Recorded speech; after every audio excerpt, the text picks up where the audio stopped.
Eh bien, bonjour à tous et bienvenue en direct sur les antennes de Public Sénat pour vivre la suite de la première journée du 96e congrès des maires de France. Cette première journée, comme il est de tradition, est entièrement consacrée aux maires et aux dossiers de l'outre-mer. Ce matin, vous avez certainement pu le voir ou l'entendre sur Public Sénat, les élus ultramarins, qu'ils viennent de Guyane, des Antilles, de Nouvelle-Calédonie ou encore de Mayotte, eh bien, on fait part souvent de leur mécontentement, souvent également de leurs inquiétudes. Principale cause de leur attente, le chômage qui gangrène leur territoire. On compte souvent dans les dom-toms plus de 30% de sans-emploi, souvent des jeunes, avec des conséquences qu'on appelle la désespérance quand celle-ci ne se transforme pas tout simplement en violence. Cela a été souligné ce matin par les élus. Le débat que vous allez pouvoir suivre dans quelques instants a trait au développement économique des territoires d'outre-mer, un développement soumis à des dispositifs tout à fait particuliers, comme celui dit par exemple de l'octroi de mer. C'est l'une des principales ressources financières des communes d'outre-mer. Elle représente près d'1 milliard de recettes. Les débats, vous le verrez, seront animés par Jean-Pierre Théodore Roumillac. C'est ce maire qui préside l'association des maires de Guyane. Mais je vous propose tout de suite de retrouver en direct la grande salle des fêtes de l'Hôtel de Ville de Paris où nous attend Michael Zamès pour nous proposer et nous présenter cette nouvelle après-midi du congrès.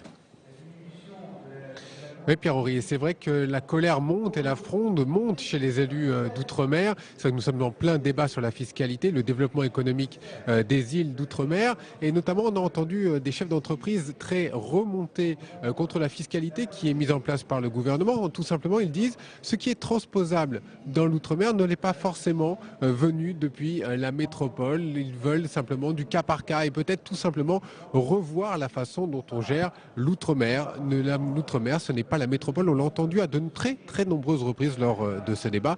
Et vous l'avez dit tout à l'heure, la question tourne autour de l'octroi de mer qui représente 45% des ressources des outre-mer. Et là aussi, la colère est assez importante face au gouvernement sur cet octroi de mer, alors que la Commission de Bruxelles a validé ces ressources pour 2014. Évidemment, nous attendons aussi le ministre de l'Outre-mer qui est attendu en fin d'après-midi pour conclure ce débat, Victorin Lurel, qui va sûrement devoir faire à un vent de colère et qui va devoir certainement ressaisir les élus, ou en tout cas discuter avec eux, essayer un petit peu de modérer cette colère avant le début du congrès des maires à Porte de Versailles dès demain. Et nous attendons également Bertrand Delanoë, le maire de Paris, qui viendra lui aussi accueillir et conclure ses travaux pour cette journée.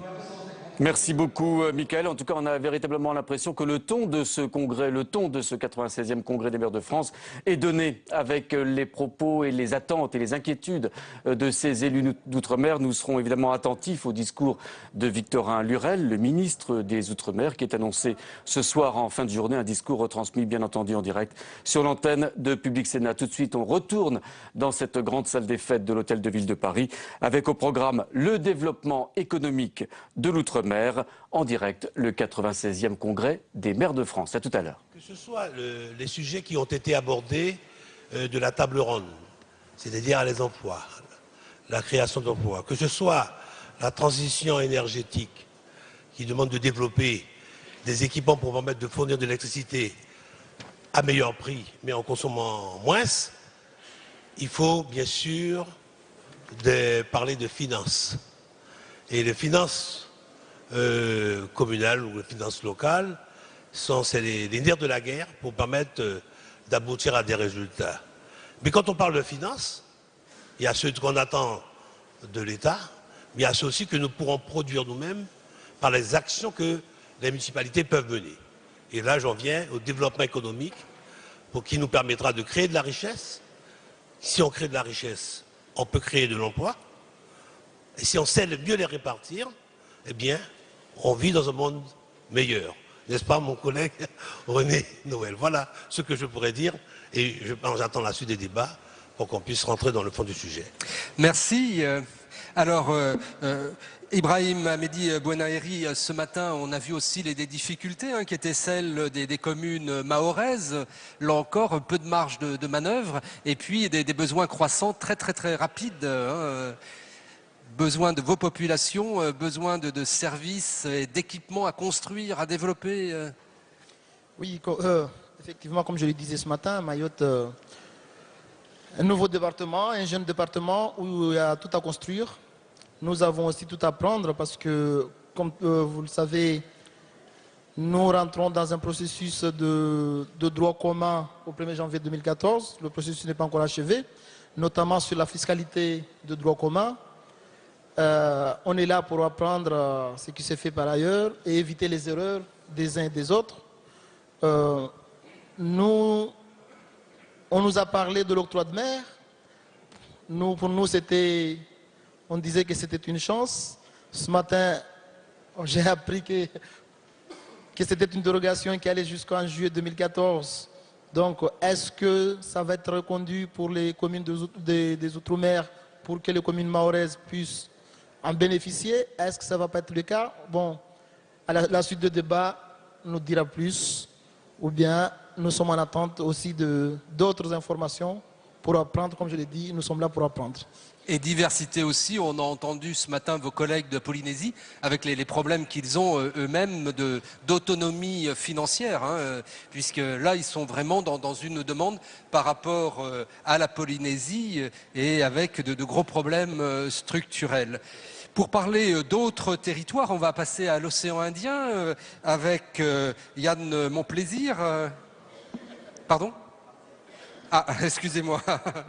Effectivement, c'est Saint-Joseph de la Martinique et pas Saint-Joseph de la Réunion. Vous avez raison. Yann Monplaisir, vous êtes conseiller municipal, donc, et les problèmes aujourd'hui que vous rencontrez par rapport à ces problématiques et par rapport aussi dans une perspective de développement du territoire martiniquais. Vaste programme, aurait dit quelqu'un que j'aime beaucoup, qui je pense encore, même s'il n'est plus là. Les finances locales et le développement économique. Effectivement, la politique fiscale et la politique économique devraient être une priorité pour les collectivités, mais cela nécessiterait une révision globale des problèmes de l'outre-mer et notamment du financement des communes. Vous savez par exemple qu'un des instruments économiques dont nous disposons, qui est l'octroi de mer, représente une ressource essentielle pour les collectivités locales. Et donc, à ce titre, très souvent, est perçu non pas comme un instrument de politique ou de dynamique économique, mais plutôt comme un élément de recette fiscale. Et on voit là toute la limite qu'il y a, compte tenu des difficultés que rencontrent ces collectivités, qui sont d'ailleurs un élément je dirais, de complexité pour le développement des Outre-mer, parce que beaucoup de ces collectivités sont très endettées, et donc, effectivement, relaient leurs propres difficultés sur les entreprises. Donc, il y a là une problématique, à mon avis, de fond. Et aujourd'hui, comment on peut en sortir? Comment on peut en sortir? Pour en sortir, selon moi, le moment est venu, et je crois qu'il faut poser cette problématique de manière plus large, de se poser la question de savoir si le modèle dans lequel nous évoluons n'a pas aujourd'hui atteint ses limites. Et s'il ne convient pas d'avoir une réflexion de fond, beaucoup plus globale, sur la politique fiscale, sur la politique de développement des départements d'outre-mer. Parce que le moteur du développement des départements d'outre-mer, c'est effectivement, essentiellement, contrairement et un peu moins d'ailleurs, beaucoup moins qu'à ce qui se passe dans la métropole, c'est essentiellement la dépense publique. Or, cette dépense publique aujourd'hui, en raison du contexte économique général et du contexte économique de la France, a tendance, et puis parce qu'on a dépassé aussi une phase initiale, qui était toute cette phase du rattrapage, ce qu'on a appelé le rattrapage de la départementalisation, qui, du fait du décalage qu'il y avait entre la métropole et les Outre-mer, a permis de booster pendant de longues années les dépenses publiques en les accélérant par rapport au rythme de d'évolution de la dépense publique nationale. Et aujourd'hui, on a atteint les limites de ce système, et ce système est en panne. Et comme on n'a pas toujours su orienter les politiques économiques et les politiques fiscales pour favoriser le développement endogène, on se rend compte aujourd'hui qu'effectivement, le système est essoufflé et qu'il convient de tout remettre à plat.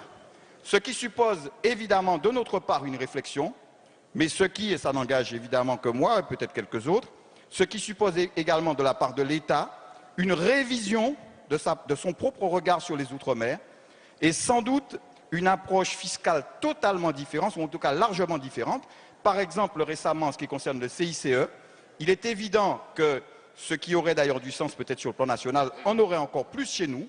Il y a des secteurs d'activité sur lesquels l'application de ce crédit d'impôt collectivité entreprise, compétitivité, emploi, n'a pas le même sens et le même intérêt que pour d'autres.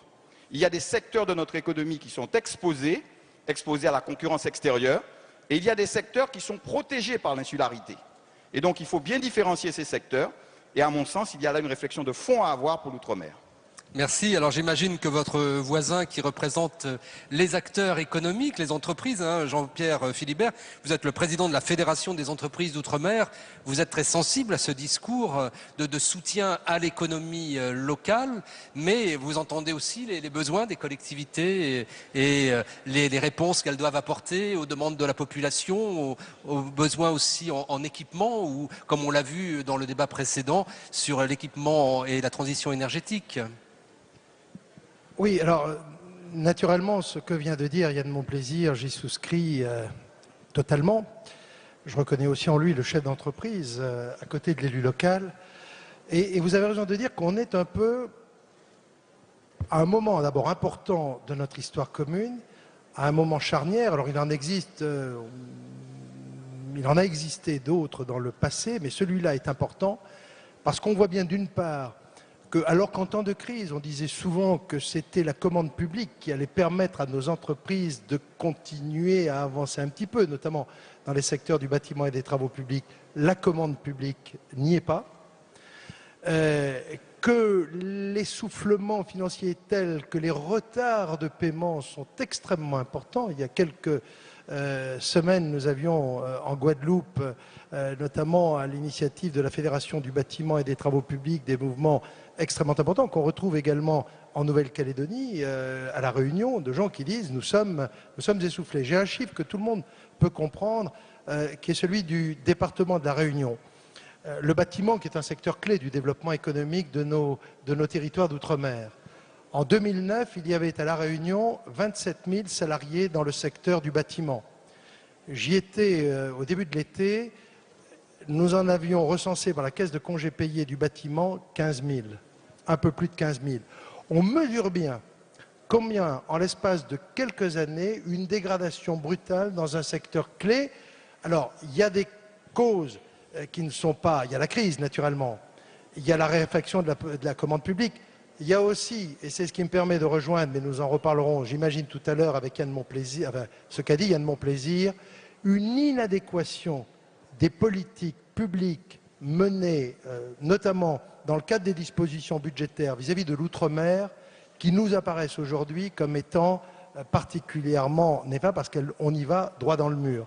Et la vraie question aujourd'hui, est-ce qu'on peut transposer ce qui peut marcher ou pourrait ou devrait marcher en métropole, est-ce qu'on peut le transposer comme ça, outre-mer, où l'on connaît bien, et j'arrêterai là dans cette première intervention, d'abord, j'allais dire les coûts inhérents à l'éloignement, ça c'est une donnée constante, comme s'il fallait le rappeler à chaque fois, bah oui, nous sommes loin, et ça a un coût.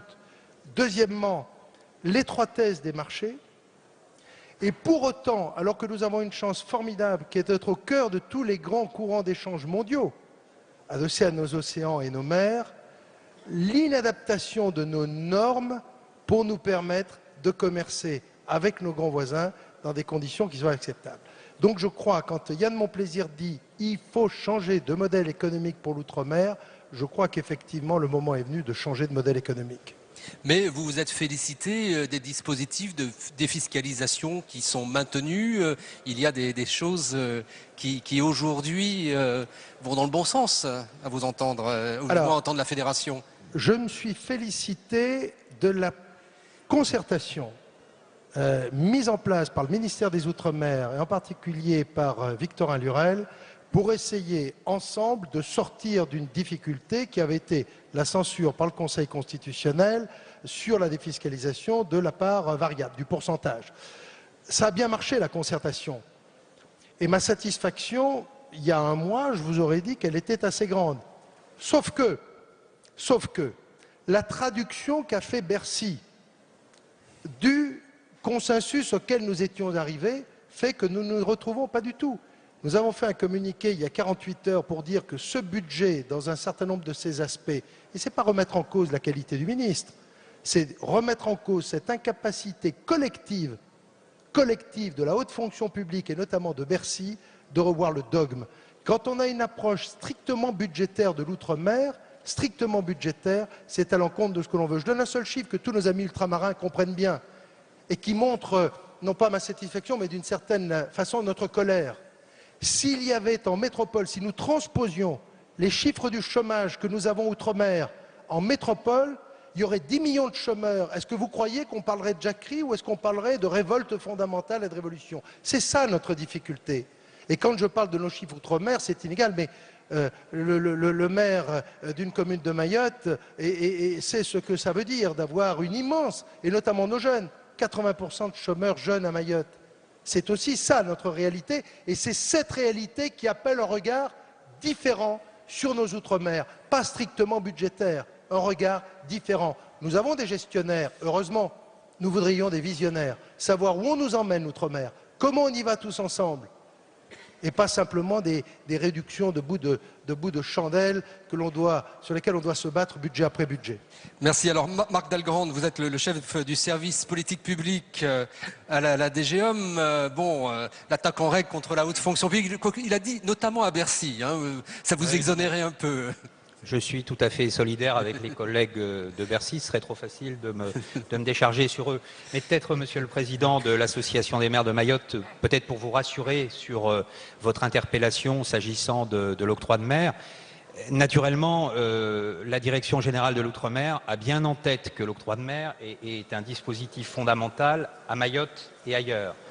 C'est un dispositif qui participe grandement, à peu près 1 milliard d'euros par an, au financement des collectivités locales, de quasiment toutes les collectivités locales, communes, conseil général en Guyane, conseil régional partout dans les 4 DOM sauf Mayotte. Et demain, à compter du 1er janvier 2014, dans les communes à Mayotte, dans les communes et pour le conseil général. Alors c'est vrai que nous avions une petite difficulté chronologique et juridique à régler s'agissant de Mayotte, parce que nous montons à la bataille pour reconduire le dispositif d'octroi de mer après le 1er juillet 2014 dans les 4 DOM plus Mayotte. Mais nous devions couvrir le 1er semestre de l'année prochaine et nous sommes dans l'attente d'une décision du Conseil de l'Union européenne pour couvrir ces 6 premiers mois de l'année. S'agissant de la reconduction du dispositif et de la création du dispositif à Mayotte à compter du 1er juillet 2014, les choses sont en cours. Nos écritures sont parvenues à Bruxelles depuis la mi-mai et la rédaction de l'équivalent de la loi, de la décision du Conseil, est en cours dans les tuyaux de la Commission. Naturellement, nous suivons ça de très près. Alors cet octroi de mer que depuis des années on adapte, on renouvelle, en même temps vous avez entendu ce qu'en a dit Yann Monplaisir, c'est qu'il a des effets pervers sur le développement endogène de ces territoires, puisque c'est la principale ressource des collectivités locales, qu'elles ont intérêt à maintenir cet outil financier, et il y a quelque chose de paradoxal. Alors, j'ai pas été tout à fait complet dans ma réponse. Naturellement, il y a 2 volets dans l'octroi de mer. Il y a un volet financement des collectivités locales, mais il y a un autre volet qui est celui de favoriser les productions locales. Et la Direction générale des Outre-mer, pour aider à la reconduction du dispositif à Bruxelles, a diligenté une évaluation qui a montré de façon assez claire que par an, au-delà donc du milliard pour les collectivités locales, l'octroi de mer rapporte à peu près 250 millions d'euros aux entreprises ultramarines, en cela que l'on peut différencier les taux entre les productions les différentes classes locales et puis les autres. Donc, dire que l'octroi de mer est une espèce de poids pour les économies ultramarines, ça me paraît quand même assez contestable. Alors peut-être un autre point, moi je ne vais pas rentrer dans faut-il changer le modèle économique des Outre-mer. Victorin Lurel interviendra dans quelques minutes. Et voilà, je ne veux pas me substituer à lui. Mais il y a quand même... On dit que la commande publique est en train de baisser. Mais en tout cas, l'engagement de l'État d'un point de vue budgétaire ne baisse pas. L'engagement européen qui, dans les régions ultrapériphériques, est quand même très important. Non. L'enveloppe, non, ça ne baisse pas, c'est pas vrai. Les enveloppes FEDER-FSE ne sont pas encore officielles. On ne peut pas les répartir par territoire, mais il y a une chose qu'on peut dire, c'est qu'elles augmentent pour la période en cours. Et elles n'augmentent pas partout, FEDER-FSE. Donc, le département, le document de politique transversale prouve que l'engagement de l'État en 2012, c'est, si on met bout à bout tous les engagements budgétaires et la dépense fiscale, on est à 18 milliards d'euros.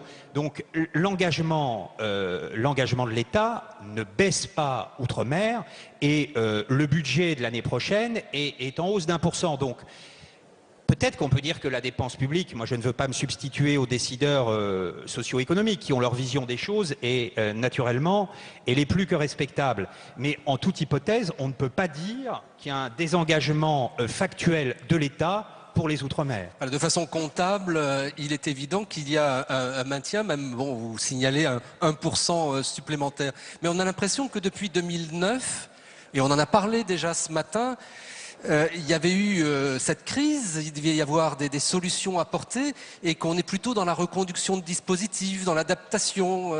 Yann Monplaisir, vous souhaitez intervenir, hein? Oui, je souhaite intervenir d'abord pour éclaircir ma pensée. Je n'ai pas dit que l'octroi de mer n'était pas un outil indispensable. Au contraire, je me suis battu pour la défense de l'octroi de mer.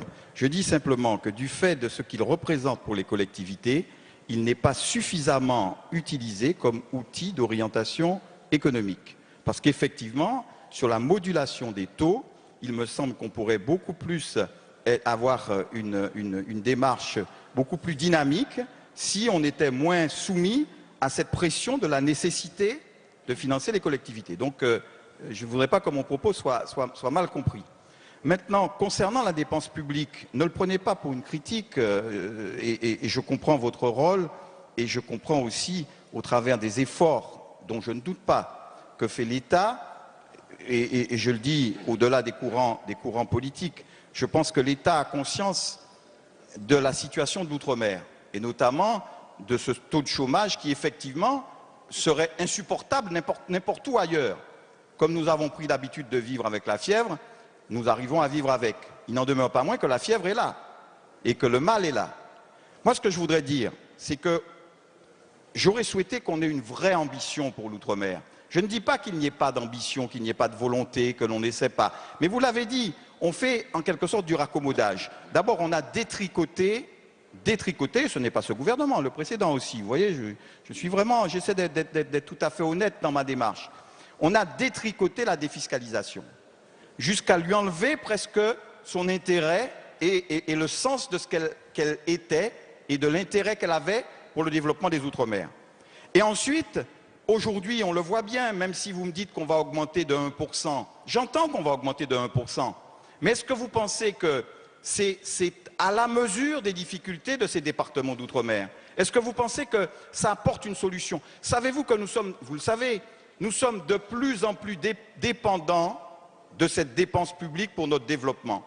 Et ce qui relève de notre activité, ce qu'on appelle le développement endogène, cette part se réduit un peu tous les jours.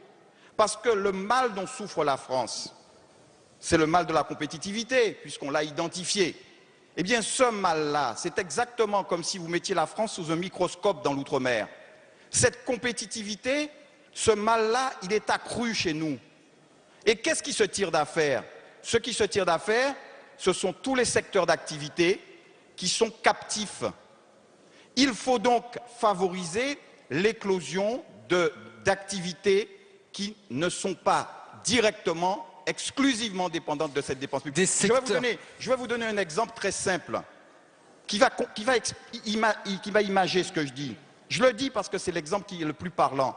Nous sommes dans une île qui a à 60 km des compétiteurs.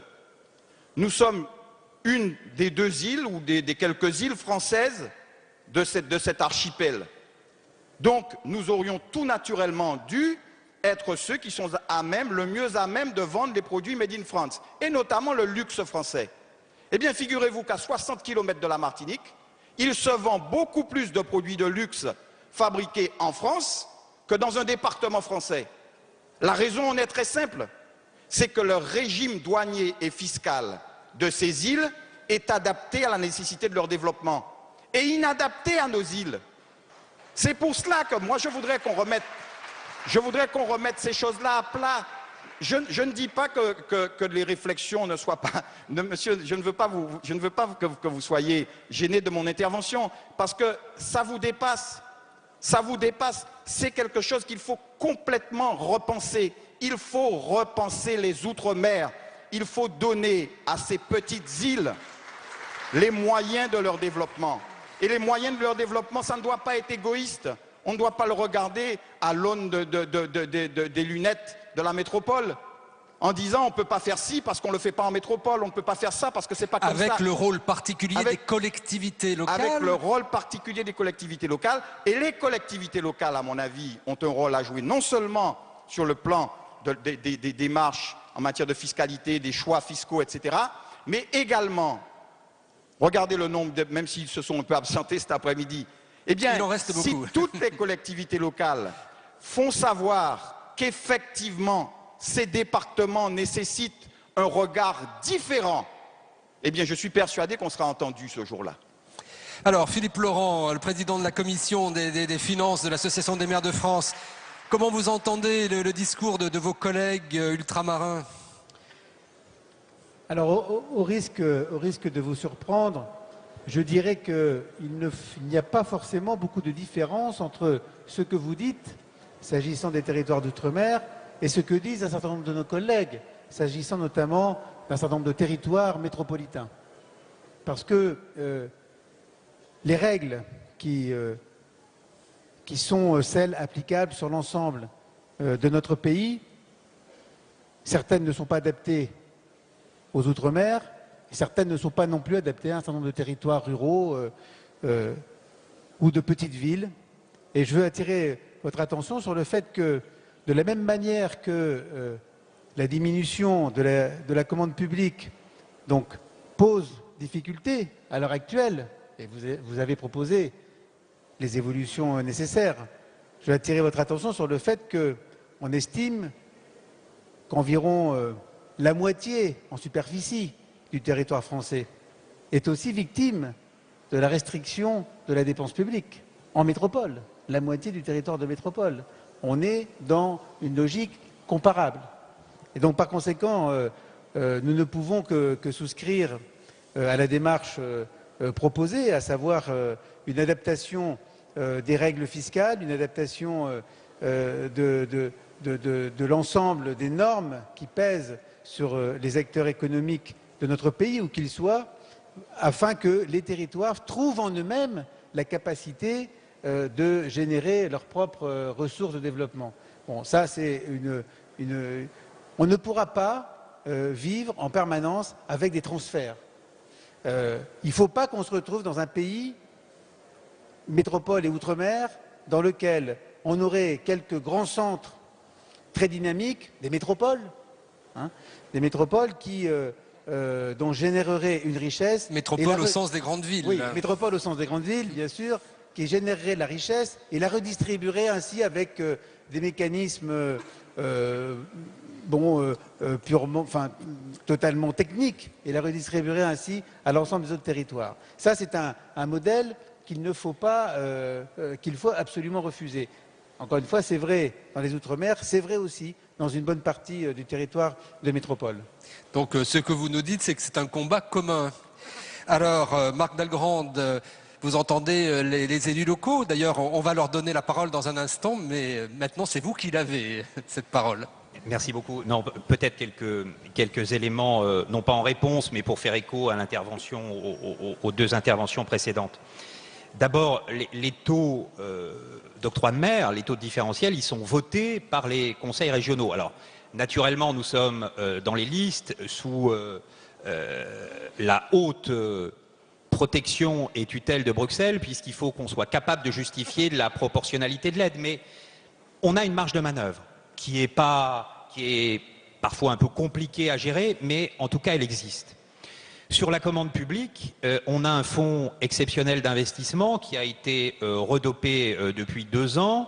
Oui, quand même, un petit peu. Voilà, c'est 50 millions d'euros par an et c'est quelque chose dans le contexte actuel qu'on ne peut pas ignorer. Mon rôle étant de le signaler à tout le moins. Et puis on parlait du CICE. Certes, le CICE pourrait être peut-être adapté aux Outre-mer, mais là encore, la compétitivité pourrait être un sujet sur lequel le ministère des Outre-mer pourrait se pencher très rapidement. Mais je voulais quand même, je pense qu'il faut quand même le dire, le Outre-mer, le CICE qui représente 320 millions d'euros par an pour les entreprises ultramarines, n'est pas gagé par une augmentation de TVA. C'est le seul endroit du territoire national où c'est le cas. Donc voilà, ça fait quand même partie des éléments qui méritent à mon sens d'être signalés. Quant au président Philibert, il a fait la liste de tous les handicaps qui sont bien connus, de tous les handicaps structurels des Outre-mer, qui nous permettent vis-à-vis de Bruxelles d'obtenir des dérogations. Ça a permis par exemple à Mayotte qui va rentrer au sein de la grande famille européenne au 1er janvier 2014 d'obtenir un certain nombre de dérogations et d'amodiations. Merci. Jean-Pierre Philibert, vous souhaitiez répondre rapidement parce qu'on va donner la parole donc aux maires ultramarins sur ces sujets de finances.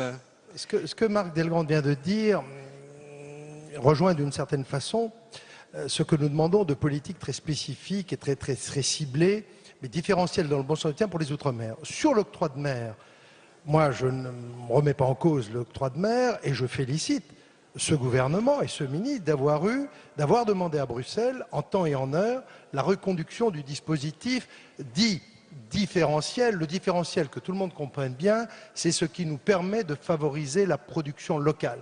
Car ce dont nous avons besoin, mais alors un besoin important, impérieux outre-mer, c'est bien d'avoir des filières, de plus en plus de filières, qui nous permettent d'avoir une production locale. Donc le taux différentiel, très bien, et ça me permet de dire que là, cette politique va dans le bon sens. En sens inverse, pardon Marc Delgrande, on ne peut pas se féliciter d'avoir 50 millions d'abondements cette année du fonds exceptionnel d'investissement. Le président de la République s'était engagé sur 500 millions sur 5 ans. L'année dernière, 50 millions. Cette année, 50 millions. Il va falloir faire 400 millions sur 3 ans pour respecter la promesse. Ça paraît un tout petit peu compliqué et pourtant, vous avez raison et je vous rejoins, ce fonds exceptionnel d'investissement, celui-là nous permettrait d'avoir de la commande publique, effectivement, nous permettrait d'avoir un peu de souffle. On va essayer de resserrer le débat sur les finances communales et bien sûr, on l'a vu depuis le début de la matinée, c'est que derrière les dépenses communales, il y a l'absence de développement, il y a toutes les carences que vous devez compenser. Mais on va essayer donc d'avoir des témoignages, des réactions aussi, ce qui a été dit, mais des témoignages sur les difficultés que vous avez aujourd'hui dans la construction de vos budgets, dans les politiques que vous mettez en œuvre sur votre territoire. Alors une première main qui se lève et le micro qui arrive jusqu'à vous. Ensuite, il y en a une deuxième là, et puis peut-être dans la deuxième partie de la salle. Voilà. Alors, monsieur.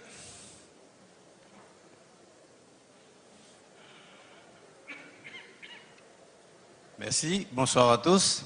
Ramlal, conseiller municipal de Bémao. Je vois que dans cette table ronde, vous êtes tous d'accord pour parler de l'octroi de mer et de faire de l'octroi de mer, en fait, je veux dire, une source de financement principale des collectivités locales. Seulement, vous oubliez de dire que l'octroi de mer, c'est une source d'augmentation des prix en Guadeloupe et en Martinique. Donc, alors, je crois qu'il faudra repenser l'octroi de mer et repenser surtout l'emplacement de l'octroi de mer. Parce que là où il est placé, il fait augmenter les prix dans les départements d'outre-mer jusqu'à 40%. Donc, voilà, ça c'est la première question. La deuxième question, c'est sur le développement endogène. Donc, nous sommes tous d'accord aussi sur le développement endogène. Le développement endogène, je veux dire, la commande publique aurait dû être, selon les règlements de Bruxelles, être le fer de lance de ce développement endogène. Or, qu'est-ce que nous constatons en Guadeloupe? Qu'est-ce que nous constatons? Que ce qui est produit, je veux dire, sur le plan, par exemple, de l'agriculture, il y a même pas 10% qui sont achetés dans les collectivités locales. Alors, si on fait du développement endogène, je veux dire, c'est pour nos enfants aussi. Donc, il va falloir y penser. La troisième chose que je voulais dire, c'est concernant l'emploi. L'emploi, je crois, selon les organisations professionnelles des stations-service, il se prépare, je dirais, une reprise en main des stations-service par les compagnies. Cela supprimerait un nombre d'emplois très important, selon leur dire, de 1000 emplois à peu près. Alors que nous savons que dans les départements d'outre-mer, l'emploi, je veux dire, est primordial et il va falloir tout faire pour les sauver. Voilà un petit peu les questions que je vous pose maintenant et j'attends quelques réponses. Je vous remercie. On va prendre d'autres prises de parole. Voilà, de l'autre côté. Le micro arrive jusqu'à vous. Vous vous présentez, s'il vous plaît.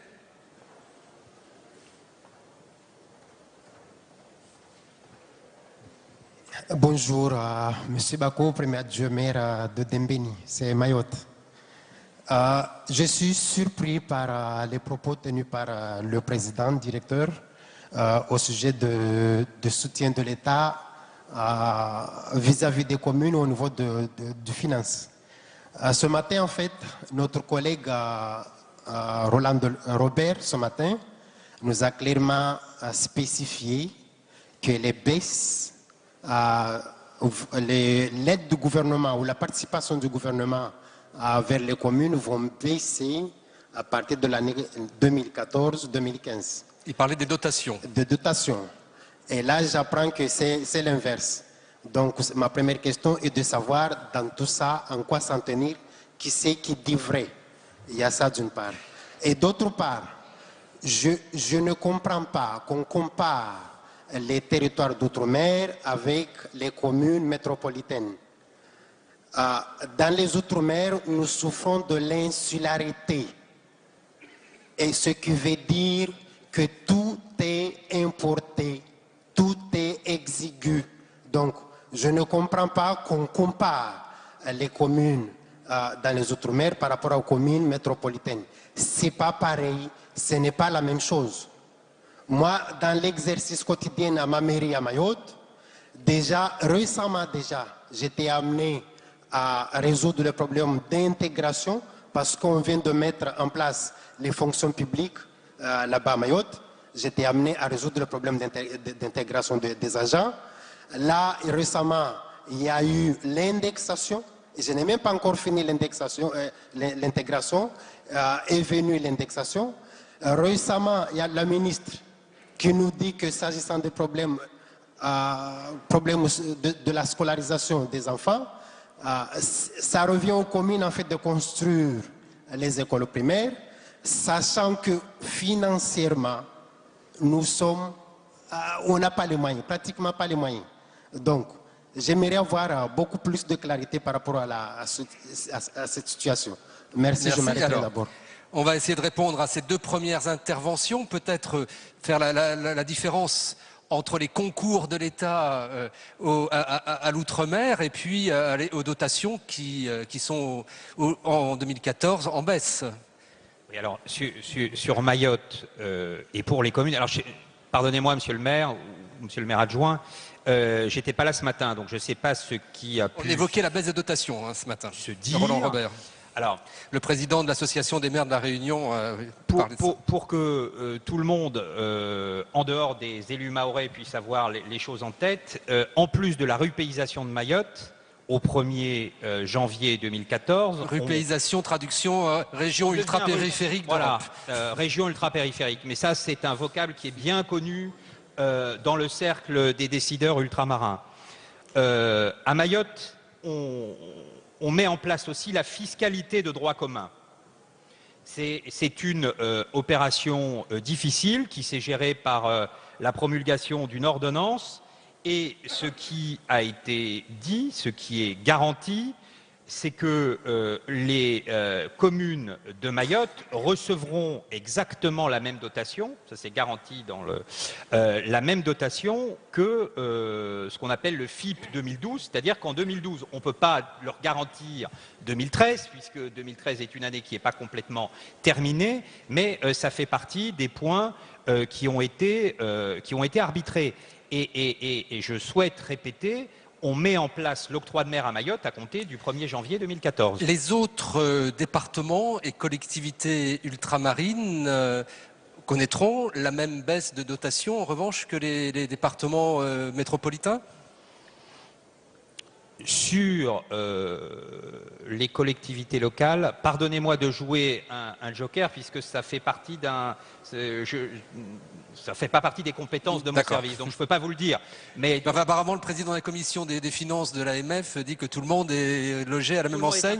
Et mais alors, pour le coup, sauf Mayotte, qui est dans une situation particulière.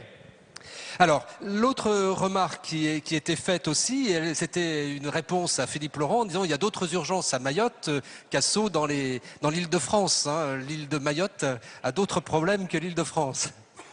Oui, enfin, je m'exprime là comme président de la commission des finances de toute l'AMF, c'est-à-dire de l'ensemble des maires de France, y compris évidemment les maires ruraux ou les maires ultramarins. Alors, notre collègue a tout à fait raison et je le sais parce qu'il se trouve que je préside également le Conseil supérieur de la fonction publique territoriale où nous avons et nous menons à l'heure actuelle le travail et j'allais dire le combat pour que la situation particulière de la fonction publique territoriale à Mayotte bien cesse et puisse donc se rejoindre donc la normalité avec donc la suppression, peu à peu, l'extinction progressive, peu à peu, du corps particulier qui a dû être créé lors de la départementalisation et également sur les questions de l'indexation qui ont été soulevées.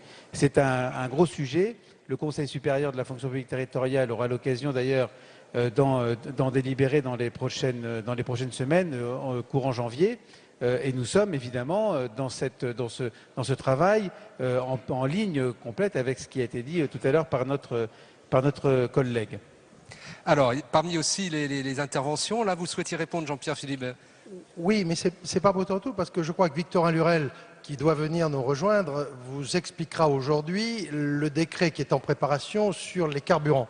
On en a parlé à notre dernier conseil, nous partageons le souci, et on voit bien aussi la difficulté de la tâche de l'exécutif, d'une part, entre la volonté de réduire les marges et donc les prix du carburant à la pompe, et pour autant maintenir pour nos gérants de stations-service, pour nos distributeurs, une marge qui leur permette de maintenir les services auxquels sont attachés les usagers et les automobilistes ultramarins, qu'on n'a plus en métropole depuis longtemps d'ailleurs, hein, des gens qui viennent vous faire le plein, un certain nombre de services.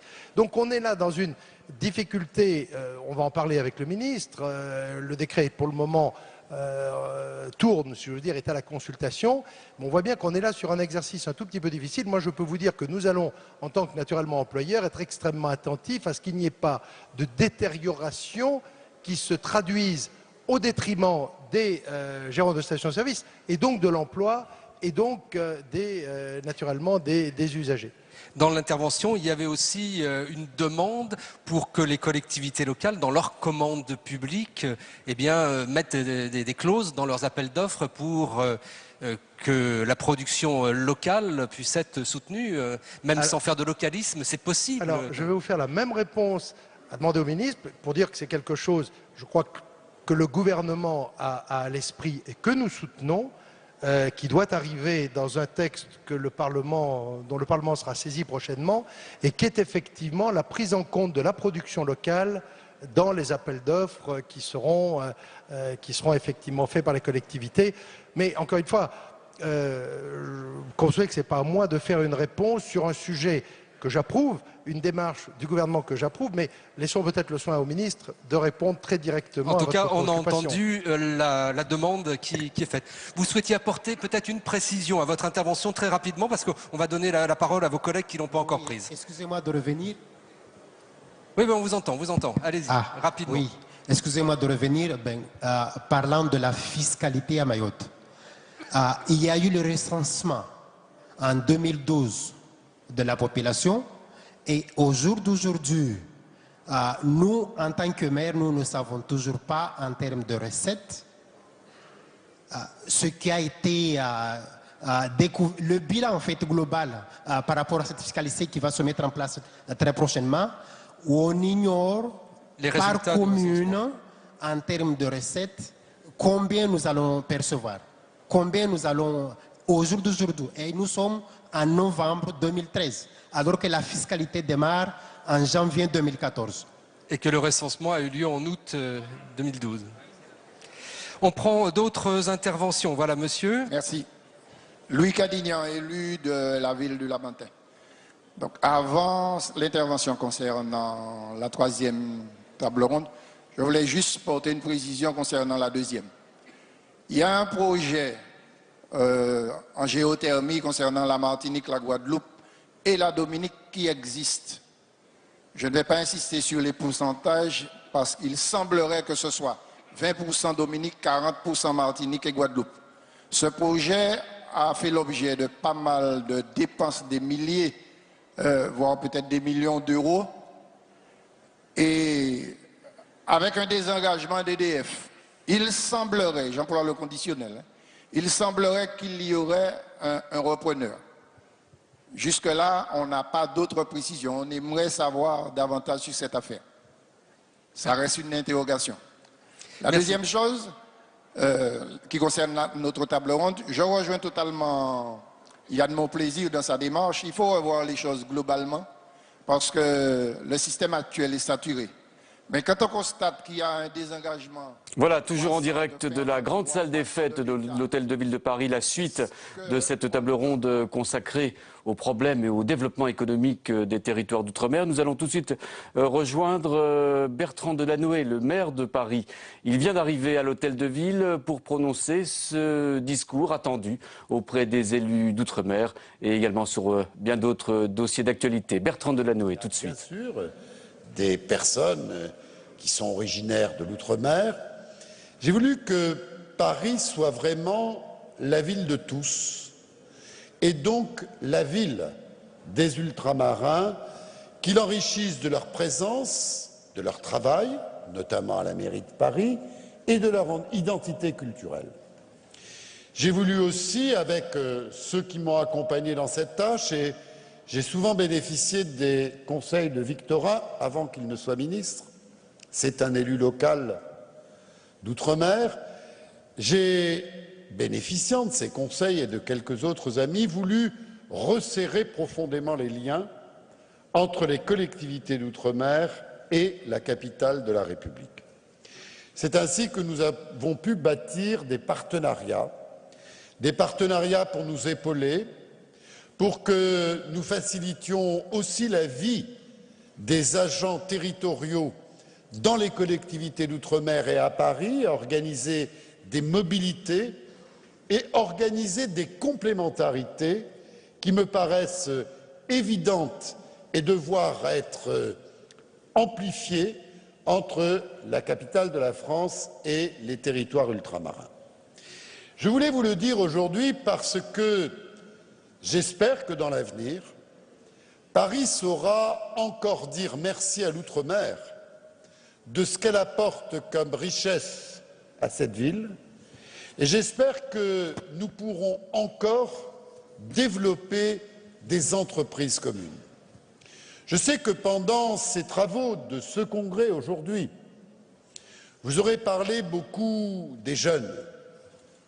La jeunesse est une richesse, mais en même temps une préoccupation pour l'ensemble de la communauté nationale. Et Dieu sait que dans les territoires d'outre-mer, cette jeunesse est là, nombreuse, désireuse d'apporter quelque chose à la vie collective, mais aussi de recevoir une perspective, une espérance. Et je veux vous dire que Paris peut être un partenaire pour ces ambitions que vous avez pour les jeunesses des territoires d'outre-mer. Et d'ailleurs, le hasard peut-être fait que dans ces nombreux forums pour l'emploi que Paris a organisées depuis quelques années et qui nous permettent souvent, en s'intéressant à des catégories particulières de la population, d'obtenir beaucoup de résultats sur le terrain de l'emploi. Nous avons décidé en décembre prochain, donc le mois prochain, de faire un forum pour l'emploi des jeunes destiné aux ultramarins parce que nous croyons que dans la capitale de la France, il faut donner sa chance à chacun et que cette chance ne peut être donnée à chacun que si on prend en compte l'ensemble des composantes de ces catégories qui aspirent à prendre la même place que les autres sur le marché de l'emploi. De la même manière, je pense que les symboles sont importants. Et il était important que, pendant ces années, Paris donne aux ultramarins la place qui doit être la leur dans les symboles de la République. À chaque congrès, je vous ai dit les noms que nous avons inscrits dans la trame de Paris, mais c'est vrai qu'il en est un que j'ai peut-être plus mis à l'honneur que d'autres, tant son apport est important dans l'ensemble de la communauté nationale, dans son histoire, dans sa culture, dans son intelligence collective. Et c'est vrai qu'après avoir donné le nom d'Aimé Césaire à un collège du 18e arrondissement, puis à une bibliothèque finalement, je n'ai pas pu m'empêcher de l'installer aussi sur le quai qui borde le jardin des Tuileries pour le mettre tout près de son ami Léopold Sédar Senghor, car les symboles, c'est important, et ce que nous sommes ensemble a besoin aussi d'engagement à travers la gratitude et la fidélité à des messages qui nous ont été transmis par des personnalités exceptionnelles. Et quand ces personnalités exceptionnelles sont originaires d'outre-mer, je veux qu'elles aient leur place au même titre que les autres dans la capitale et dans l'histoire, dans la mémoire de la République et de la capitale de la République française. Voilà, chers amis, c'est aussi vous dire, à titre de symbole, que peut-être que cela occupe les derniers mois de mon mandat. Je sais Victorin très attaché à la naissance de cette cité des Outre-mer. Il a demandé le concours, le partenariat, l'engagement, la volonté, l'enthousiasme aussi de la mairie de Paris. Et je crois que c'est très important qu'ensemble, en même temps que nous sommes acharnés à faire vivre notre mandat d'élus locaux, chacun sur nos territoires, que dans cette rencontre indispensable de la communauté nationale pour qu'elle ait confiance en elle-même, dans cette période de crise qui nous assaille peut-être plus que d'autres, nous les élus locaux, que nous ayons aussi des lieux d'initiative, d'identité marquée et en même temps des lieux qui nous rassemblent parce que je crois que cette cité des Outre-mer, cher Victorin, à laquelle tu tiens, peut être un lieu d'affirmation et en même temps de rassemblement, d'unité de la communauté nationale. En tout cas, c'est dans ce sens que Paris s'engage à tes côtés. Et puisque ce sont mes derniers mots dans un congrès des élus d'outre-mer, mais demain ce sera mes derniers mots de maire, dans un congrès des maires de France autour de toi, cher Jacques, je veux vous dire très sincèrement, merci. Merci de ce que les ultramarins apportent à la vitalité, à l'intelligence et à la richesse de Paris. Je veux vous dire très sincèrement, pour vous et pour toutes celles et tous ceux que vous représentez, quelles que soient les difficultés que nous rencontrons en ce moment, et elles sont nombreuses, parce que nous sommes des élus locaux, parce que nous sommes à égalité dans la représentation du peuple français, dans sa quête la plus profonde de sens, d'efficacité, de proximité, de lien social, quelles que soient les difficultés, moi j'ai confiance dans la démocratie locale et je suis sûr que nous pouvons tous, avec nos différences, y compris nos différences d'opinion politique, être pour ce pays, dans ce moment précis, un facteur de confiance, un facteur d'action utile à nos concitoyens. Ne perdons pas confiance, soyons sûrs que nous avons en nous, chacun dans nos territoires, et tous ensemble, cher Jacques, et tous ensemble, un rôle, un devoir, une mission à accomplir, et la France n'est jamais plus belle que quand, dans l'épreuve, elle sait rassembler tous ses enfants, et le fait que le Congrès des élus d'outre-mer soit dans la maison de la démocratie à Paris, cela veut dire que oui, tous ensemble, nous pouvons apporter quelque chose de positif qui nous donne de l'espérance pour que ce pays ait confiance en lui. Merci Bertrand Delanoë, merci Monsieur le maire de Paris. La parole est maintenant à Victorin Lurel, ministre des Outre-mer, pour la clôture de cette journée des élus locaux, première journée de ce 96e congrès des maires de France et présidents de communautés de France.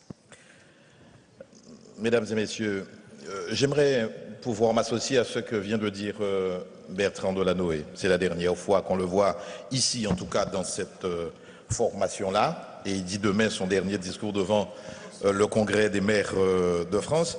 J'aimerais sincèrement que vous lui fassiez une ovation parce que 13 ans durant, vous avez trouvé Bertrand Delanoë à vos côtés.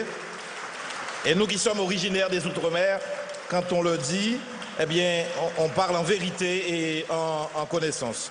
Alors merci pour cette ovation. Merci Bertrand pour ce que tu as fait, pour ton action. Puisque tu avais l'habitude de dire c'est peut-être la plus grande ville des Outre-mer, c'est Paris. Paris reste la plus grande ville des Outre-mer. Monsieur le maire, mesdames et messieurs les parlementaires, monsieur le président de l'Association des maires de France, mesdames et messieurs les présidents d'associations des maires d'Outre-mer, mesdames et messieurs les maires et présidents de communautés, mesdames et messieurs, et à vous toutes et à vous tous ici rassemblés dans cette belle salle. C'est un honneur pour moi de clôturer cette traditionnelle journée Outre-mer organisée dans le cadre du 96e congrès des maires de France. L'année dernière, presque jour pour jour, c'est le président de la République en personne qui était venu ici à votre rencontre en présence du Premier ministre. Cette double présence avait évidemment un sens hautement symbolique. Il s'agissait de marquer la considération des plus hautes autorités de l'État à l'égard des Outre-mer. Mais au-delà du symbole, le président de la République était venu devant vous pour réaffirmer le cap de la politique du gouvernement dans les Outre-mer, dans le droit fil des 60 engagements pour la France et des 30 engagements pris spécifiquement envers nos territoires avant son élection. Un cap que nous avons ainsi formulé, le retour de l'État dans les Outre-mer et le retour des Outre-mer au cœur de la République. Je n'ignore pas ce qui a été dit dès ce matin et encore cet après-midi, mais si j'en ai l'occasion ici ou peut-être tout à l'heure, j'aurai l'occasion de répondre spécifiquement et précisément à chacune des interrogations ici formulées. Ces deux ambitions, je veux vous le dire avec force, n'ont cessé de guider l'action du gouvernement depuis très exactement 18 mois. 18 mois durant lesquels nous avons mobilisé l'ensemble des leviers de l'État pour changer la politique conduite depuis 2002 dans les Outre-mer. 18 mois durant lesquels nous avons réaffirmé l'impérieuse nécessité de promouvoir un développement solidaire des Outre-mer, où l'État joue pleinement son rôle aux côtés des élus locaux pour rattraper les retards de développement des territoires. Pour mettre cela en œuvre, nous avons promu une méthode. Nous avons concrétisé de nombreux engagements et nous avons devant nous de belles perspectives. La méthode. La méthode, c'est celle qui est inscrite, j'ose le dire, dans l'ADN de ce gouvernement, la concertation. La concertation approfondie avant de décider et d'agir. Concertation avec les élus d'abord, les parlementaires, mais également vous les maires qui êtes aux avant-postes et qui mesurez les difficultés des Français confrontés aux conséquences de la crise économique que nous connaissons. Ensemble, depuis 18 mois, nous avons donné du sens et surtout du contenu à l'idée de coproduction législative. Ensemble, nous avons travaillé très en amont sur des dossiers d'importance majeure pour nos territoires. Je pense à la réforme des dispositifs incitatifs à l'investissement. Je sais ce qui se dit maintenant. Je pense à l'octroi de mer ou encore à l'élaboration de la loi de régulation économique. Cette méthode, faite d'écoute et de confrontation de points de vue, elle n'est pas accessoire. Et insister sur son importance ne relève pas du gadget de communication. Cette concertation, nous la faisons aussi avec les acteurs des économies locales, chefs d'entreprise, mais aussi forces syndicales et associatives. Ce lien avec la société civile est lui aussi essentiel pour nourrir nos réflexions, pour adapter nos dispositifs et pour les améliorer. Nous l'avons fait depuis 18 mois sur bon nombre de sujets, du financement du logement social à la refonte en cours du décret fixant le prix des carburants dans les DOM, en passant par le volet outre-mer de la loi d'avenir sur l'agriculture et l'agroalimentaire. Car avec cette méthode, nous avons déjà concrétisé de nombreux engagements qui viennent illustrer la place centrale qu'occupent les Outre-mer dans les priorités du gouvernement. On peut ne pas être d'accord, mais il est bon de le répéter, voire de le marteler. Le rattrapage budgétaire. Nous avions perdu 425 millions d'euros sur les 10 dernières années quand même. Le rattrapage budgétaire qui a permis au crédit de la mission Outre-mer de progresser de 5% en 2013, de 20 millions d'euros encore en 2014, malgré le contexte difficile que chacun connaît, où chaque mission budgétaire devait consentir moins 2%. La remise à niveau de la ligne budgétaire unique, que nous avons fait progresser de 6% en 2013, puis de 8% en 2014, pour qu'elle redevienne le socle du financement du logement social outre-mer. Et c'est nous-mêmes qui avons dit, pour celles et ceux qui participaient à ce combat-là, la sanctuarisation de la LBLU, elle est faite. Les fonds exceptionnels d'investissement dotés en 2013 de 50 millions d'euros et reconduits pour 2014, qui permet à l'État d'accompagner les projets structurants des territoires. Je sais bien que certains attendent le complément. Le président de la République a dit 500 millions sur la mandature. C'est déjà un respect de l'engagement pris, 100 millions depuis l'an dernier. Nous ferons l'effort nécessaire avant 2017. La lutte contre la vie chère. Avec la loi de régulation économique promulguée il y a tout juste un an et qui donne des résultats encourageants, notamment grâce à la mise en œuvre du bouclier qualité-prix, qui, je le souligne, a favorisé la production locale et qui, par ailleurs, n'est pas le cœur du projet de loi. On a tenté de changer les structures et aujourd'hui, la balle est dans le camp des élus. Nous avons donné au président de région, notamment, mais à tous les élus, mais le président de région, un pouvoir aussi important que le ministre de l'économie et des finances, que Pierre Moscovici. Il faut s'emparer de la loi. Et j'ose dire ici que ce n'est pas à Paris que nous ferons seulement et seuls bouger les choses. C'est vous qui le ferez bouger. Avec les associations de consommateurs, avec les élus, avec les collectivités, avec les observatoires des prix, des revenus et des marges. C'est une affaire collective. Ce n'est pas simplement ici que cela se décide. Tenter de faire bouger les lignes, les structures des propriétés, notamment de la propriété commerciale. Ce n'est pas évident, mais c'est possible.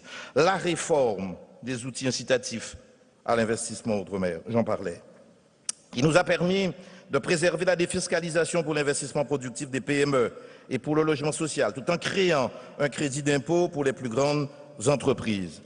J'avoue, je suis assez étonné par ce que j'entends aujourd'hui par les organisations patronales. Bien sûr, je peux comprendre les postures, je peux comprendre le souci de préserver des équilibres internes au sein de l'organisation, mais j'avoue, je suis assez étonné parce que je suis loyal dans ce que je fais et dans les engagements que prend ce gouvernement. J'ai une feuille de route qui est claire et que nous respectons scrupuleusement et je ne manquerai pas de publier le respect scrupuleux des 30 engagements pris par le président de la République et exécutés par ce gouvernement.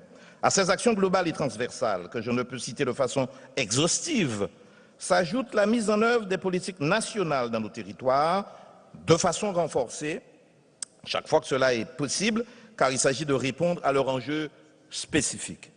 C'est par exemple le cas des emplois d'avenir, avec une enveloppe de 9000 contrats, représentant presque 10% du total national, soit bien davantage que le poids démographique des Outre-mer. C'est aussi le cas du plan national de lutte contre la pauvreté, dans une mesure phare, la garantie jeune, est expérimentée en priorité dans 10 régions de France et l'île de la Réunion en fait partie.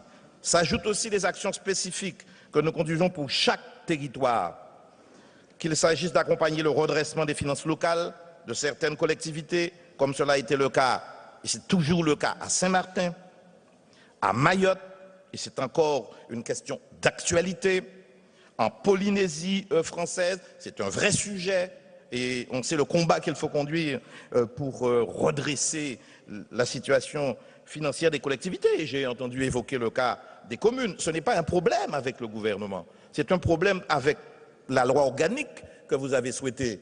Et le chantier est ouvert. Même chose pour Saint-Martin. J'ai demandé et j'ai reçu, si j'ose dire, mandat pour présenter un projet, si j'ose dire, de 3 étages des lois organiques des îles du Nord. Saint-Pierre-et-Miquelon. Tous les chantiers sont ouverts et nous avons 5 ans pour le faire. On ne dort pas, je peux vous assurer. Qu'il s'agisse d'accompagner le redressement des finances de Saint-Martin, de Mayotte, de Polynésie, ou qu'il s'agisse de permettre à de grands projets de voir le jour, le pôle sanitaire de l'Ouest à La Réunion, ou encore la future route du littoral à La Réunion, des lycées en Nouvelle-Calédonie, des rénovations urbaines, et j'en passe, depuis 18 mois. C'est une action volontariste et ambitieuse qui est conduite dans un environnement économique et social, et j'insiste, extrêmement difficile, et vous en êtes conscient. Et même si nous n'empêcherons jamais certains de préférer voir les bouteilles à moitié vides et de diffuser une sinistrose que j'estime mortifère dans la situation actuelle, nous avons face à nous de belles perspectives. Le choix des tables rondes qui ont rythmé vos travaux aujourd'hui me donne l'occasion d'en dire quelques mots. L'emploi reste plus que jamais la priorité absolue du gouvernement, car l'inversion de la courbe du chômage sera le signe de l'effectivité de la reprise économique que nous travaillons à enclencher depuis 18 mois. Vous avez discuté ce matin des emplois d'avenir, 1 an après leur mise en œuvre. C'est un bon dispositif. Nos territoires pourraient afficher des résultats, disons-le, encore meilleurs. Et je n'oubliais pas le combat pour fixer, si j'ose dire, les contingents. Eh bien, des contingents ont été fixés, ils ne sont pas atteints. J'ai même cru comprendre que certains élus demandent beaucoup plus dans certains territoires. Mais si déjà nous faisions ce pourquoi on a voté des dispositifs qui me paraissent intéressants, on pourrait peut-être aller encore plus loin. C'est un bon dispositif. Il y a eu une montée progressive, une montée en puissance qui doit encore être amplifiée par une mobilisation accrue des acteurs locaux. Mon collègue Michel Sapin était à La Réunion en fin de semaine dernière et je veux redire avec lui qu'il faut utiliser ce dispositif que l'État finance à 75% et qui ramène vers l'emploi les jeunes qui en sont les plus éloignés. Alors, je sais aussi que les collectivités, comme on les appelle dans les outre-mer majeurs, conseil général, conseil régional, et parfois territoire, lorsqu'ils peuvent passer convention, prennent le reste à charge. C'est le cas à La Réunion, c'est le cas en Guadeloupe, c'est le cas en Martinique, et je crois savoir c'est un peu le cas en Guyane. Pourquoi, malgré cette aide, n'a-t-on pas atteint les objectifs? Il y a là un sujet. Et puis, j'ai entendu une demande faite dans l'atelier emploi, qu'il faut aller plus loin dans le secteur marchand, le ratio de 35%. Nous avons une contrainte, elle est d'origine européenne. Si vous allez au-delà de ce ratio-là, c'est une aide d'État et vous pouvez être censuré par les tribunaux et par les instances européennes. Il faut voir. Là aussi, les collectivités dites majeures ont pris quelques cofinancements pour aller plus loin. Et puis, j'aurai l'occasion peut-être de le dire dans d'autres instances, dans le projet de loi en préparation, nous verrons comment traiter de nouveau ce sujet avec des dispositifs innovants. Pour notre part, nous mobilisons tous les leviers à notre disposition, en particulier le service militaire adapté dont nous renforçons les moyens pour 2014 afin de tenir l'objectif SMA 6000 et de former les jeunes aussi bien pour les emplois d'avenir que pour des emplois dans le secteur marchand en particulier dans le secteur du BTP. Là aussi, c'est une occasion pour moi de vous répondre. Vous avez demandé des circulaires pour notamment faire face aux dettes sociales et notamment aux dettes salariales.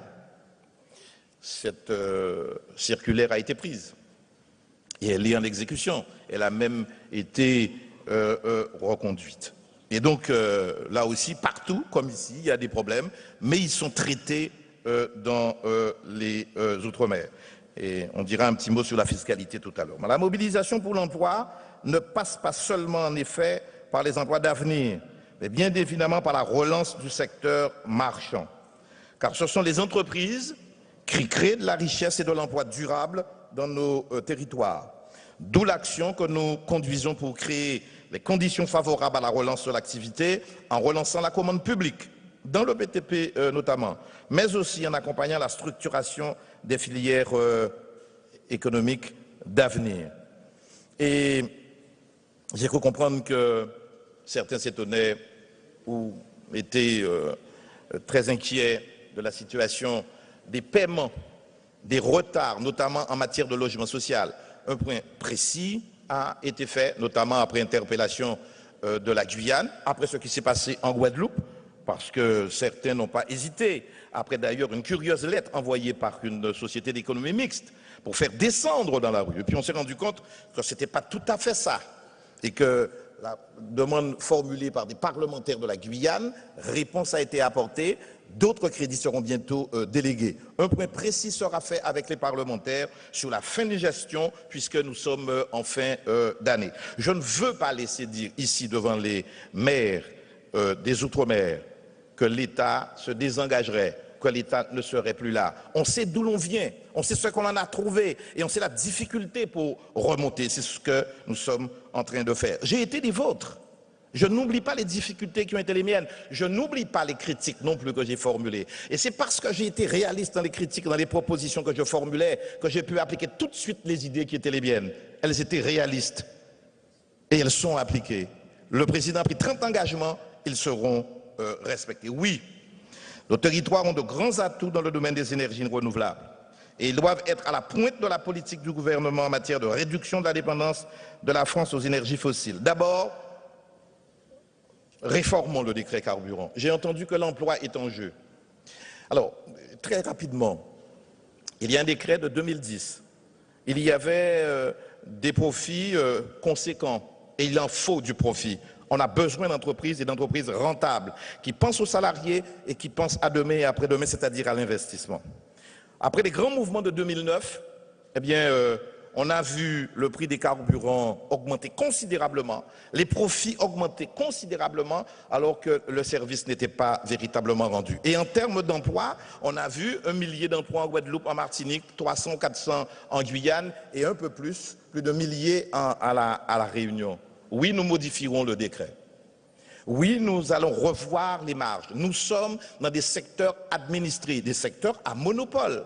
Comment voulez-vous qu'avant impôt, nous ayons 18%? Dire ça, ce n'est pas stigmatiser l'entreprise. Après impôt, entre 12 et 15%. Comment peut-on supporter, soutenir et tolérer cela? Nous avons à leur demande quelque part, parce que notre communication peut-être, malgré sa qualité, n'a pas été comprise. Il n'y a plus les stations-service. Mais nous avons préservé les marges des stations-service. Elles sont là aussi intéressantes. On l'a préservé pour préserver l'emploi. Oui, nous avons refusé d'augmenter les marges, qui, me dit-on, n'ont pas été revues et corrigées depuis 2007-2008. Mais elles sont conséquentes pour préserver un modèle social, préserver l'emploi des pompistes, si vraiment c'était remis en cause. Et j'entends qu'ici ou là, il y aurait quelques demandes pour revoir, eh bien, nous aurons peut-être à statuer sur cette question-là. L'emploi n'est donc pas en cause.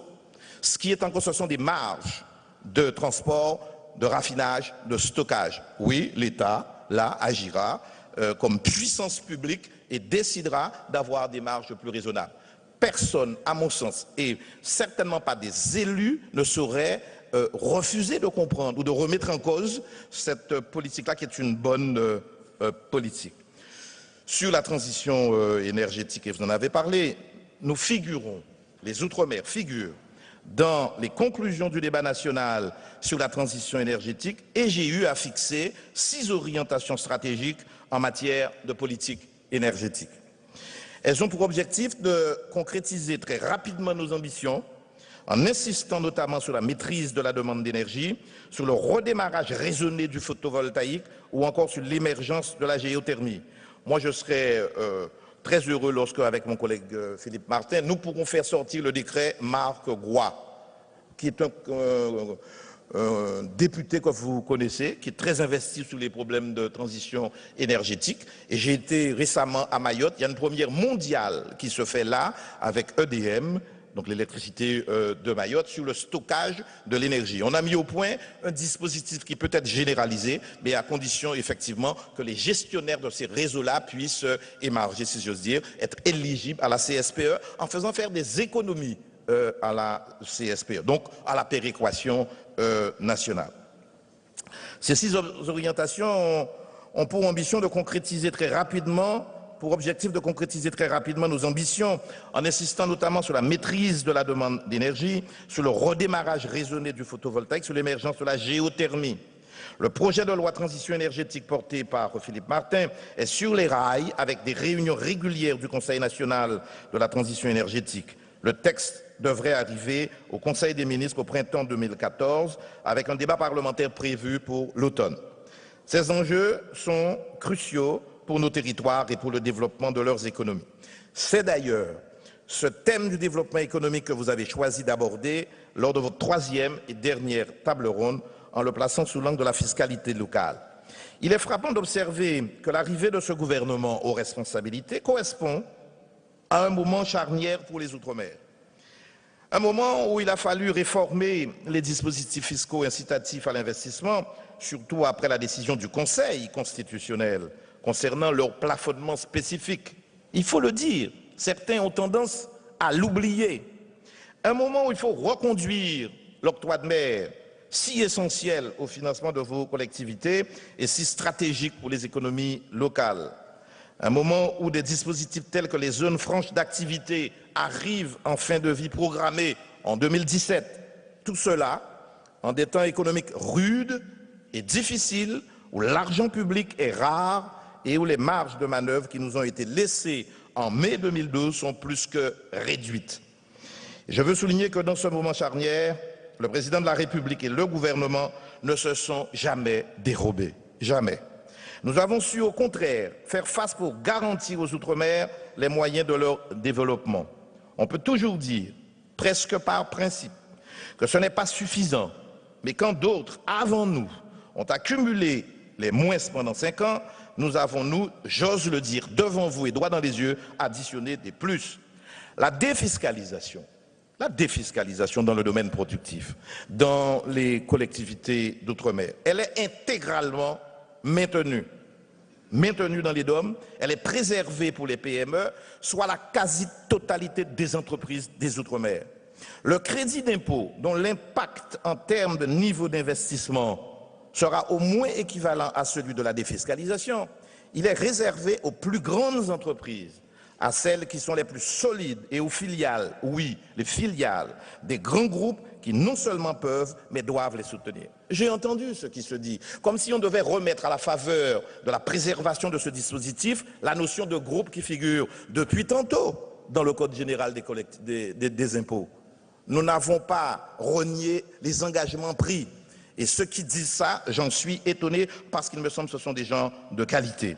Il y a un an, ils n'étaient pas nombreux, ceux qui auraient osé espérer une réforme aussi favorable aux Outre-mer, l'octroi de mer. La demande de reconduction a été transmise à Bruxelles le 7 février dernier, après une remarquable concertation, là encore, avec les élus locaux. Nous allons étendre le dispositif à Mayotte dès le 1er janvier 2014, abaisser son seuil de 550 000 à 300 000 euros de chiffre d'affaires et nous allons étendre les possibilités d'exonération. Peut-on dire ici devant le maire qu'il faut, et vous êtes courageux, peut-on voir autrement les services 85% de la richesse produite dans nos territoires est à base de services. Eh bien, pour l'octroi de mer, les services ne cotisent pas, ne contribuent pas. Est-ce qu'on peut en discuter sans pour autant dire que l'UREL annonce déjà la fiscalisation des services? Oui, c'était une idée, comme l'abaissement des 300 000 euros. J'ai demandé au président de région, pouvez-vous faire un effort sur les produits de première nécessité pour lutter en faveur du pouvoir d'achat? Je n'ai toujours pas de réponse. Par contre, nous sommes interpellés et nous sommes là pour y répondre. Oui, un débat sur la fiscalité peut être ouvert. J'ai même entendu dire que nous pourrions sortir du territoire douanier européen. Pourquoi pas? À condition de remettre en cause le statut de RUP. Ah oui, nous pourrions peut-être dire, et j'ai entendu un hôtelier dire ça ce matin ou cet après-midi, que nous devrions avoir le statut fiscal des îles de la Caraïbe. Il y a 17 paradis fiscaux dans la Caraïbe. Est-ce que c'est ce qu'on veut?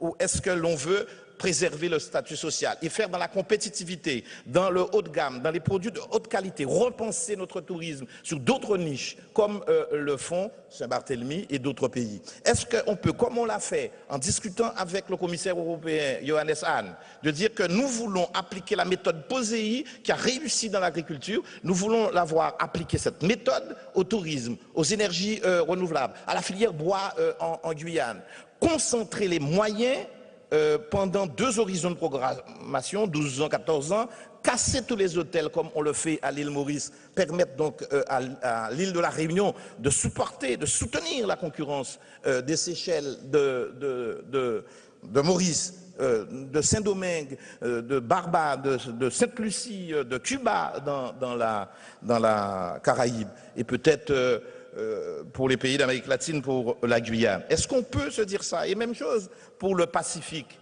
Est-ce qu'on peut penser à ça et pas simplement dire, eh bien, il nous faut plus de subventions? Oui, c'est ce que nous sommes en train de faire, de dire que s'il n'y a pas de dépenses fiscales, il faudra plus de crédits d'intervention. Mais vous le savez, les temps sont durs, il faut optimiser, il faut prioriser, et il faut une hiérarchie des priorités. Tout le reste est mensonge.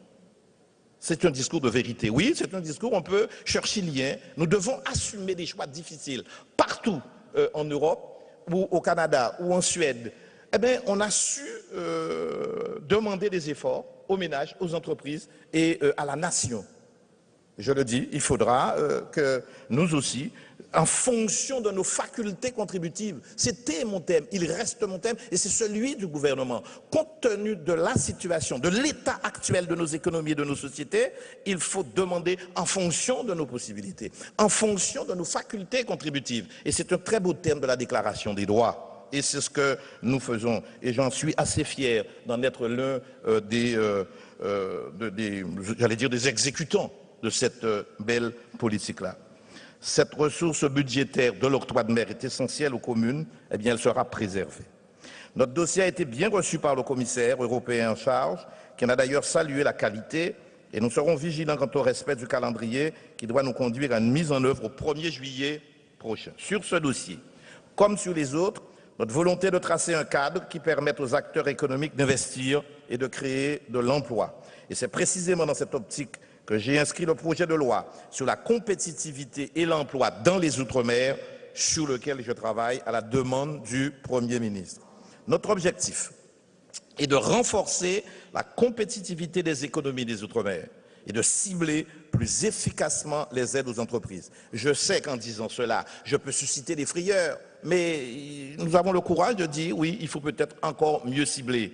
Il faut peut-être mieux orienter et il faut peut-être être encore plus efficace. Ce n'est pas pour autant qu'on dit qu'on va diminuer, mais il faut peut-être chercher l'efficacité là où elle est. Nous avons triplé dans notre budget l'enveloppe des aides directes qui leur seront destinées au moment où la Banque publique d'investissement déploie ses outils dans nos territoires. Dans ce travail d'élaboration du texte que nous finaliserons prochainement, nous nous sommes montrés ouverts aux propositions des acteurs économiques qui ont à cœur, comme nous, il me semble, de mieux structurer les filières et de renforcer les atouts de chaque territoire. Je leur dis aujourd'hui encore que nous sommes ouverts à des propositions concrètes et constructives et je n'hésiterai pas à renvoyer des courriers pour avoir des remontées.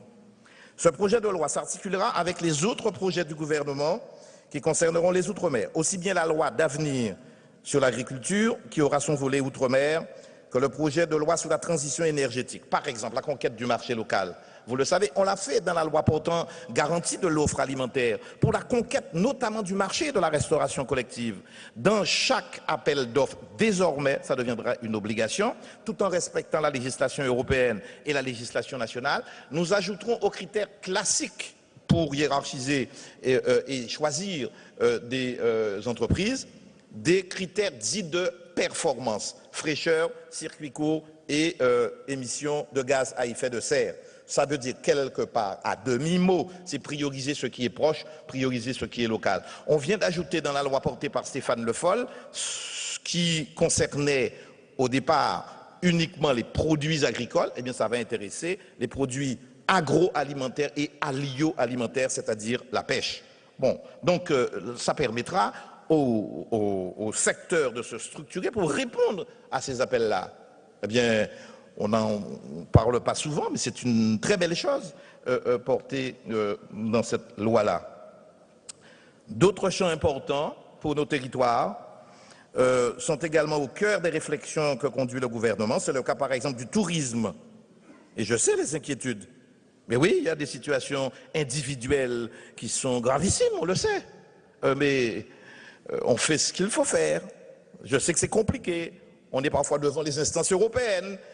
Il y a aussi des moratoires à signer. On n'ignore rien et on fait ce qu'il faut faire. C'est le cas du tourisme qui fera l'objet d'assises nationales qui seront lancées le 26 novembre prochain et au menu desquelles figurent les Outre-mer. Enfin, autre motif d'encouragement, la prochaine génération de programmes opérationnels européens qui, à mon sens, sera favorable aux Outre-mer, même dans le contexte difficile. Les enveloppes sont en hausse, s'agissant particulièrement du FEDER et du FSE. Les répartitions territoriales sont en cours de finalisation, tout comme nous discutons de nouvelles facilités avec la Commission européenne. Et je ne veux pas avoir la langue de bois avec vous. On sait la petite déception sur Mayotte. 224 millions au lieu des 400 millions attendus. Nous avons obtenu une clause de revoyure d'ici 2016 pour remettre à plat en fonction de la consommation des crédits. Les répartitions se feront très bientôt. Ces fonds européens aujourd'hui, indispensables au développement de nos territoires, seront là et l'État sera aux côtés des collectivités locales pour monter de bons projets pour les utiliser. Quand certains nous pressent de décréter que nous allons changer le modèle économique des Outre-mer, nous faisons le choix de ne pas traduire ce changement en simples mots, mais plutôt en actes, sans méconnaître bien sûr les difficultés dont vous vous êtes fait l'écho tout au long de la journée, parfois, il est vrai, avec des mots très durs. Aujourd'hui, la situation est difficile. J'ai été, je le répète, élu local, maire, puis président de région, et je n'ai rien oublié des contraintes qui étaient alors les miennes. Et j'ai pleinement conscience des contraintes qui sont celles de l'État aujourd'hui. Le redressement nécessaire de nos comptes publics impose à tous des efforts et une rigueur de gestion qu'il n'est pas toujours aisé de mettre en œuvre, je le sais. Mais j'ai voulu vous dire, à travers mon propos, que l'État tiendra ses engagements de prioriser les Outre-mer, alors que de nombreuses missions gouvernementales sont soumises à de plus grands efforts encore. La justice, c'est que chacun participe à l'effort commun en fonction de ses possibilités. La justice, c'est de contribuer à agir avec vigueur pour des territoires qui sont aujourd'hui parmi les plus fragiles de la République. C'est ce que le président de la République a souhaité pour les Outre-mer, c'est ce que nous faisons. Je vous remercie de votre compréhension et de votre attentive écoute. Merci beaucoup.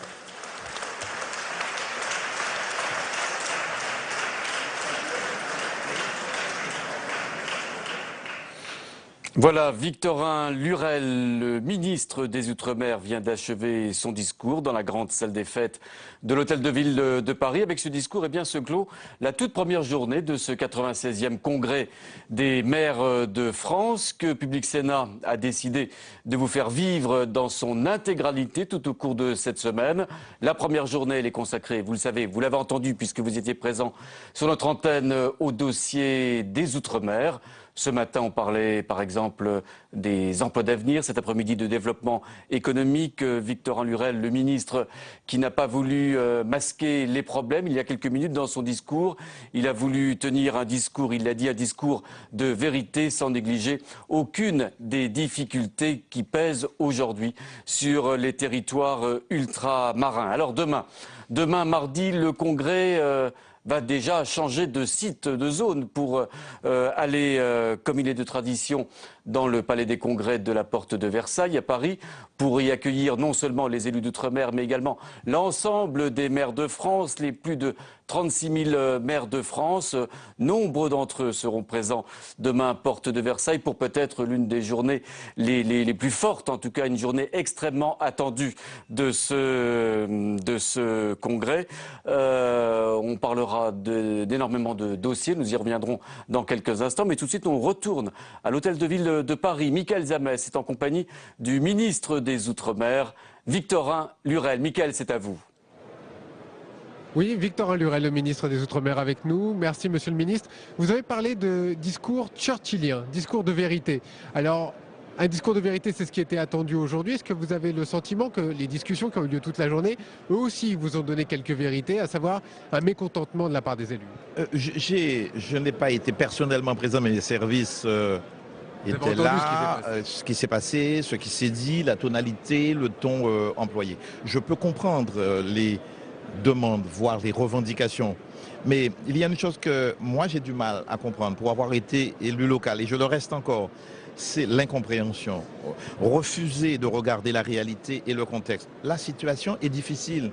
Et la politique qui est pratiquée, celle de ce gouvernement, c'est de dire les Outre-mer ont des difficultés, ils ont un niveau de développement inférieur à ce qui se pratique et ce qui se fait dans l'Hexagone, il faut en tenir compte. Et donc la politique telle qu'elle est conduite, c'est de dire nous demanderons des efforts en fonction de leurs facultés contributives, de leur capacité à répondre à cet effort-là. C'est ce qui se fait. Et donc, quand j'entends ici ou là que l'État s'est désengagé, l'État s'était désengagé pendant 10 ans. Depuis 18 mois, nous tentons un retour de l'État. Plus de crédits d'intervention, maintenir et préserver ce qu'on appelle les dépenses fiscales, vulgairement appelé la défiscalisation, donc l'aide incitative à l'investissement. On sait aujourd'hui que c'est absolument nécessaire pour préserver des emplois, créer des emplois, innover. Bon, voilà, c'est ce qui se fait, avec en plus sur beaucoup d'autres segments, beaucoup d'autres secteurs, des innovations, des textes nouveaux et une association en amont de tous les acteurs. Il y a un plan de compétitivité pour l'outre-mer qui va être bientôt en place.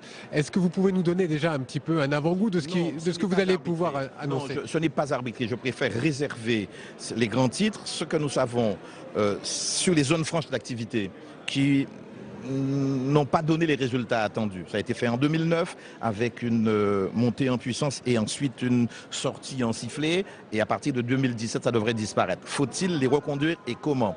Sur les exonérations de charges patronales, oui. Comment les rendre encore plus efficaces? Bon, on sait ça. Sur l'économie sociale et solidaire, il y a là un vrai volet pour mobiliser d'autres types d'acteurs, notamment les sociétés coopératives d'intérêt collectif, qui sont des acteurs, des instruments, des vecteurs qu'on pourrait mieux utiliser. Bref, ne faire aucune économie de réflexion sur tout ce qui peut être de nature à développer les Outre-mer. Par exemple, le gisement formidable que nous avons en matière d'énergie renouvelable, le soleil, le solaire photovoltaïque, le solaire thermique. Ça a été cassé il y a quelques années, en 2009-2010. Vous allez le remettre en place. Nous allons voir comment faire, parce que la difficulté, je ne dois pas vous le cacher, c'est ce que Rocard disait, comment réformer sans trop dépenser. C'est toute la difficulté en période de crise. La croissance reviendrait, la chose serait plus facile. Mais comment faire pour réformer, être plus efficace, impulser une nouvelle croissance sans trop dépenser? Je ne dis pas ne pas dépenser, mais sans trop dépenser. Et le sentiment, monsieur Lurel, des maires d'outre-mer aujourd'hui, ce sentiment un petit peu de révolte, de colère, vous n'avez pas l'impression que c'est aussi le sentiment de tous les maires, même de métropole, et que demain, au Congrès des maires, monsieur Ayrault risque aussi d'avoir un discours peut-être difficile à tenir? On le sait, le congrès des maires a toujours été un congrès un peu chaud, il faut le dire. Chaque année, il y a des thèmes. Cette année, ce sont les rythmes scolaires. Entre autres. C'est la situation financière des collectivités. Je rappelle cependant que nous demandons 1,5 milliard aux collectivités, toutes les collectivités de France. Le précédent gouvernement demandait beaucoup plus, nettement plus. C'était 10 milliards sur quelques années. Donc, ce que nous faisons est, j'allais dire, pondéré, mesuré et possible, même si c'est douloureux. Ensuite, c'est l'exercice du métier de Premier ministre, de la fonction de Premier ministre, que de venir parfois entendre les critiques, parfois dites sur une tonalité souvent acide. Demain, le Premier ministre, il en a l'habitude, en fera l'exercice. Vous attendez un accueil un petit peu houleux? Oh, houleux, je ne sais pas, mais je pense que ce sont des gens courtois, mais qui diront ce qu'ils ont à dire sur les rythmes scolaires. Voilà une chose qui existait en 2008. Il est difficile de réformer la France. De plus en plus difficile. De plus en plus difficile, parce qu'il y a un discours qui est tenu de l'autre côté, en face, l'opposition notamment, qui entretient, si j'ose dire, un discours protestataire. De dire que il faut, c'est pourquoi j'ai dit churchillien, nous demandons des efforts à la nation. Je dis que d'autres pays d'Europe l'ont fait, dans le monde le font. Si la France veut garder son rang, sa signature et respecter ses engagements internationaux, oui, nous devons un peu souffrir. Nous devons accepter ces efforts provisoirement. Et toute la force de ce gouvernement, c'est de dire il faut bien le répartir, de la notion de justice. Alors c'est vrai que faire des efforts depuis 18 mois, ne pas avoir tout à fait les résultats encore attendus, et on les aura lorsque la croissance reviendra. Il y a là une petite lueur, un petit frémissement qui s'est fait. Bon, il faut espérer que ça viendra. Mais il ne faut pas se payer de mots. Oui, il faudra consentir des efforts. Nous le faisons dans la justice. Merci Monsieur Lurel. Les élus d'Outre-mer vous attendent dans votre ministère pour une réception qui aura lieu à partir de 19h. Voilà Pierre-Henri pour le discours de conclusion du ministre Victorin Lurel, ministre des Outre-mer, qui a conclu cette journée ici à la mairie de Paris. Très bien, merci beaucoup Mickaël. Victorin Lurel qui donnait un petit peu le ton de ce congrès. Un congrès de crise, un congrès de rigueur.